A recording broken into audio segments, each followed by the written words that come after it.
Good morning, Tigers. So today we are going to be starting a little focus on a new topic regarding fractions. We're going to be starting to understand what equivalent fractions are.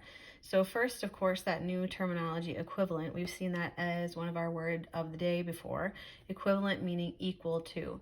So we're going to be focusing first on fraction strips and how we can split apart a bar or a fraction strip into equal sized pieces and then compare what it's like to divide it into a different amount of equal sized pieces. So for example, we have two different fraction bars here. The top one is split into halves. The second one is split into fourths. So remember, the unit fraction is marked inside there, 1/2, 1 out of 2, whereas another one is 1 out of 2. So down below in the second one, it's divided into 4 pieces, the unit fraction being 1/4 because each one of these pieces is 1 out of 4. So that's something we worked on last week. Now you can see what they've done is they're talking about, well, how can we cover the same amount of area? And so, for example, on this top one, we see we have shaded to this point. We've shaded one of the 2 pieces. Well, if we want to try and get just as far over on that second fraction bar, we need to shade in 2 of those pieces. So what we can say then is that 1/2 and 2/4 are equivalent fractions or equal to each other. If we move down to the next bar, which has been divided into 6 equal pieces or sixths, to get to that same distance across, to get to this point and have the same amount shaded, it would take 3 of our sixths. So we can also say that 1/2 is equal to 3/6. They're equivalent fractions. You can see that the next bar has been divided into 8 equal pieces or eighths. And in order to shade the same amount as that original half a bar, we would need to shade 4 of the 8 pieces. So we can say that 4/8 is equivalent to 2/4. We can also say, if we wanted to, that it was equivalent to 1/2, or we could say it's equivalent to 3/6 because equivalent means equal to, and we've shaded the same amount across, the same distance from our starting point as we have to get across to each one of these.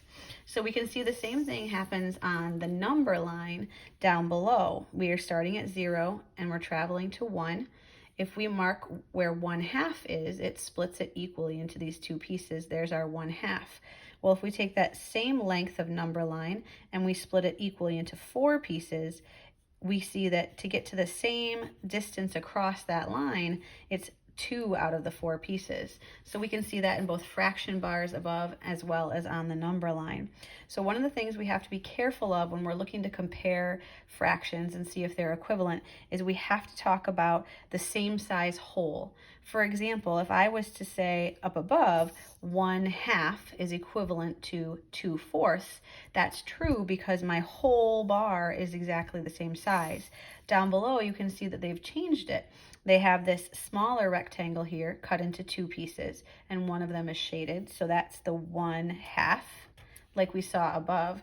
Here we have a rectangle shaded into, cut into 4 pieces, so they're working with fourths. While these 2/4 right here are not equivalent to this 1/2 like they were up above because the size of the whole is different. That would be like taking a small brownie you get at the store in one package and cutting it in half, or taking a whole pan of brownies and cutting them into pieces. Obviously, the whole pan of brownies is going to produce more than the small single package that you can buy at the store. So one of the things that we want to keep in mind are that when we're sharing our knowledge or testing our knowledge and trying to determine whether something is equivalent, we first want to check and see that the whole is the same size. You're going to be working more with fraction bars today, and you're going to be, one of the things that you might choose to do as you explore fraction bars more is you might try out this activity. So this is our family activity where you can take strips of paper that are an equal length and then fold them into different amounts and decide if these equivalency equations on this side are either true or false. So you could do your own, or you can use these already made fraction strips to see if they are equivalent or not.